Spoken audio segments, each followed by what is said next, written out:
Hey guys, welcome back to my channel. Hope you're all doing amazing today. In this video, we're diving into the latest updates about Kelly Ripa and Mark Consuelos. You don't want to miss this. So make sure to stay tuned till the end, and don't forget to hit that subscribe button. From the outside, the world saw Kelly Ripa and Mark Consuelos as the unstoppable duo. Television's golden couple, the embodiment of charm, energy, and unshakable partnership. Viewers watched them trade witty remarks on screen, radiating the kind of chemistry that seemed to defy time. But even the brightest lights cast shadows, and behind the scenes, Mark had been fighting a silent battle, one so deeply buried that not even the relentless cameras could reveal it. Kelly had known something was wrong long before Mark ever said anything. It started subtly, pauses where there used to be quick jokes, a heaviness around his eyes that no amount of on-air laughter could hide. He would slip into moments of silence, the kind that stretched just a little too long.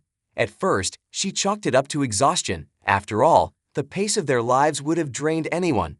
But this was different. Kelly could sense it, the way only someone who truly loves another can. And eventually, the truth surfaced, quietly, painfully, and unexpectedly. The weight he carried. The revelation came one rainy evening after they finished dinner. The house was still except for the gentle ticking of the old kitchen clock. Their kids were grown, the noise of the past replaced with a calm they had never quite gotten used to. Mark sat at the table long after the plates were cleared, staring absently at the streaks of rain sliding down the window. "Mark?" Kelly asked, touching his shoulder. "You're somewhere else right now." He tried to smile, but it wavered. "I'm sorry," he whispered, voice tight. Kelly slid into the seat across from him, folding her hands. "Talk to me." And for a moment, he did nothing, just breathed, as though he were steadying himself against a storm only he could feel. Finally, he said, "I've been carrying something for a long time, something I didn't know how to say." The room seemed to shrink around them. Kelly's heartbeat quickened, not with fear, but with a deep, instinctive readiness. If he was about to break, she would hold him together. "Whatever it is," she said softly, "you're safe. Just tell me." Mark's eyes glistened as he finally let the walls fall.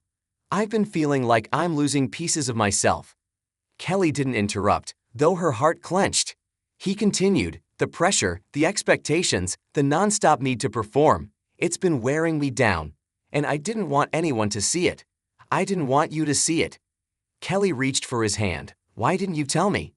"Because I didn't want you to think I wasn't strong anymore." The simplicity of the confession cut deeper than any dramatic revelation ever could. This wasn't scandal. This wasn't one of the sensational headlines the public gobbled up. This was something far quieter, far more painful. It was vulnerability. The secret pain, Mark's devastating secret pain, wasn't a single event. It was the accumulation of years spent pushing himself to be everything for everyone. A devoted husband, a present father, a reliable co-host. A professional who never slipped. A man who smiled even when it felt impossible. And to the world, he succeeded. He looked effortless. But what no one saw was the cost.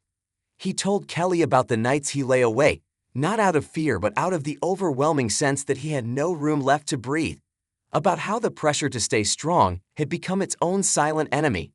How the constant demand to stay Mark Consuelos, the charming, steady presence viewers expected, left no space for weakness. "I felt like if I let even one crack show," he said, "everything people believed about me would fall apart." Kelly felt tears sting her eyes, not from sadness, but from the profound weight of his honesty. "Mark," she whispered, "you don't need to be perfect for anyone, especially not for me." And for the first time in a long time, Mark let himself exhale. The day Kelly revealed it to the world, Mark never intended for the world to know about his struggle. He was private, even shy at times. But Kelly, ever the storyteller, ever the woman who built her life on authenticity, knew that someone out there needed to hear it, not the sensationalized version, not filtered through tabloids or gossip blogs, but the real truth. One morning, during a live broadcast, she felt the moment arrive naturally. She had been talking about the pressure of public life when she paused, her eyes softening in that unmistakable way that viewers recognized as Kelly getting real. "I want to talk about something personal," she said gently. "Something about Mark." Mark looked up sharply, surprised but trusting. Kelly continued, Sometimes the strongest people in our lives are the ones who struggle the most quietly, and sometimes they hide their pain because they're trying to protect the people they love. The studio grew still. Even the crew stopped moving. Mark has been dealing with something deeply personal, she said. Something he kept to himself for a long time because he didn't want to burden anyone. But strength isn't about pretending everything is fine. Strength is being honest, even when it's hard. Mark's eyes softened. He knew exactly what she was doing. Kelly wasn't exposing him. She was honoring him.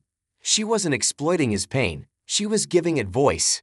She continued, "I'm sharing this because so many people feel they have to be unbreakable. But being human is not a weakness, and asking for help is not a defeat." It was one of the rawest moments in the show's history, quiet, heartfelt, real. Not a tabloid spectacle, not an over-dramatized reveal, just truth. The audience didn't applaud right away. They absorbed it first, and then the room filled with a warm, genuine wave of support. Later, backstage, Mark wrapped Kelly in his arms. "You didn't have to do that," he murmured. "I know," she said, holding him tighter. "But I wanted to." Healing begins. Something shifted after that day. Mark stopped hiding the moments when he felt overwhelmed. He let himself slow down. He allowed the people who loved him to support him rather than shielding them from his feelings. He took time, not out of obligation, but out of necessity. Walks in the morning before sunrise. Quiet afternoons unplugged from everything. Conversations with Kelly that lasted hours. Kelly supported him fiercely but tenderly, guiding him back toward the parts of himself that had been dimmed by exhaustion. "You don't have to carry everything alone," she reminded him often. And slowly, the weight lifted. He rediscovered joy in the simple moments, joking in the kitchen, impromptu dancing in the living room, remembering that life didn't always need to be performed. Why it mattered. Kelly's reveal wasn't about publicity or attention. It wasn't about drama. It was about pulling back the curtain on something millions of people quietly experience. The hidden struggles of strong people. The pressure to always appear together. The silent breaking point that creeps closer with every unspoken emotion. Mark's secret pain resonated because it wasn't unique. It was universal. And in sharing it, Kelly didn't just support Mark, she helped countless viewers see that vulnerability isn't shameful, it's essential. Closer than ever months later, as they sat together on their balcony overlooking the city, Mark reached for Kelly's hand. "You saved me," he said simply. Kelly shook her head. "No, you saved yourself. I just stood by you." But Mark knew better. Her courage had given him permission to reclaim his own. He kissed her gently, gratitude shining in his eyes. "No one has ever seen me the way you do," he whispered. "And no one ever will," she replied. They sat there until the sun dipped below the horizon, the two of them, stronger together than ever, bonded not by perfection but by truth. That evening on the balcony marked a turning point, not just for Mark, but for both of them. The honesty he had finally allowed into the open became the foundation for a new chapter they didn't even know they needed. Their lives had always been busy, always in motion, always defined by schedules, production timelines, and the rhythmic demands of television. But now, there was space. A kind of quiet they hadn't felt in years. The next morning, Kelly woke to sunlight streaming through the curtains and found Mark already awake, sitting in the reading nook by the bed with a notebook. He looked up, almost sheepish. "I'm journaling," he said, as though testing out the confession. Kelly smiled. "I love that." He chuckled under his breath. "It feels weird, like homework for feelings." "Feelings do not give extra credit," she teased, walking over to place her hand on his shoulder. "But they matter." Mark closed the notebook carefully, as though protecting something fragile. "I've been thinking a lot about how long I tried to hold everything in, and how many moments I missed because I was too busy pretending everything was fine." His eyes drifted toward the window, where the morning light touched the skyline. "I don't want to lose any more moments." Kelly sat beside him. "Then don't.